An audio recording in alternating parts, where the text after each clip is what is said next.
اگر دنیا میں آپ کسی انسان سے یہ پوچھیں کہ فلانی چیز کیا ہے، جیسے کہ اگر کہ کبوتر کے بارے میں پوچھیں یا بکری کے بارے میں پوچھیں یا اونٹ کے بارے میں یا کسی اور چیز کے بارے میں، تو وہ یہی بولے گا کہ مجھے نہیں پتہ۔ تو ایسے لوگ کبھی بھی خطرناک نہیں ہوتے جن کو یہ نہیں پتہ ہوتا کہ ایون دیٹ کہ کبوتر، بلی، بکری، ان چیزوں کا بھی نہیں پتہ ہوتا۔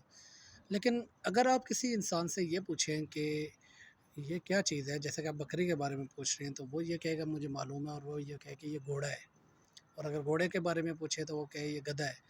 تو ایسے لوگ نہایت خطرناک لوگ ہوتے ہیں، تو ان لوگوں سے ہمیشہ بچنا چاہیے، اور یہی جاہل گوار کہلانے والے لوگ ہوتے ہیں۔ دیکھیں، ایک ایسا انسان جس کو نہیں معلوم کسی چیز کے بارے میں، اس کا تو اتنا مسئلہ نہیں ہے، وہ کہیں نہ کہیں کسی نہ کسی وقت سیکھ جائے گا، لیکن ایک ایسا انسان جس نے سیکھا ہے لیکن غلط سیکھا ہے، تو وہ بہت خطرناک ہوتا ہے۔ ایسے ہی کچھ واقعہ پچھلے دنوں ہمارے لاہور میں پیش آیا تھا، اچرے کے مقام میں، جہاں پہ وہ لڑکی ایک عبایا پہن کے آئی تھی جس میں عربک کیلیگرافی جو ہے نا ڈیزائن کی ہوئی تھی۔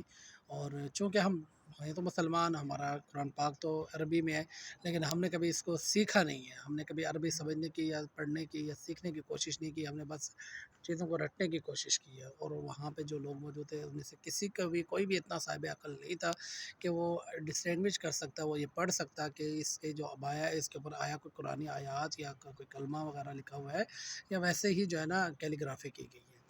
ایسے لوگوں سے ہمیشہ بچنا چاہیے۔ بینگ اے مسلم ہمیں یہ چاہیے کہ اگر ہمیں قرآن پاک کی اللہ تعالیٰ نے ہمیں قرآن پاک سے نوازا ہے، اتنی عظیم بک سے، تو ہمیں یہ سیکھنی بھی چاہیے۔ اور سیکھنے کے لیے یہ ضروری ہے کہ جو ہے نا یہ ایسا ہمیں ہونا چاہیے کہ نہ کہ ہم جو ہے نا گھوڑے کو گدھا بنائیں اور گدھے کو جو ہے نا خرگوش بنانا شروع کر دیں۔ ایسے لوگ نہایت خطرناک ہوتے ہیں۔ بہت شکریہ جی۔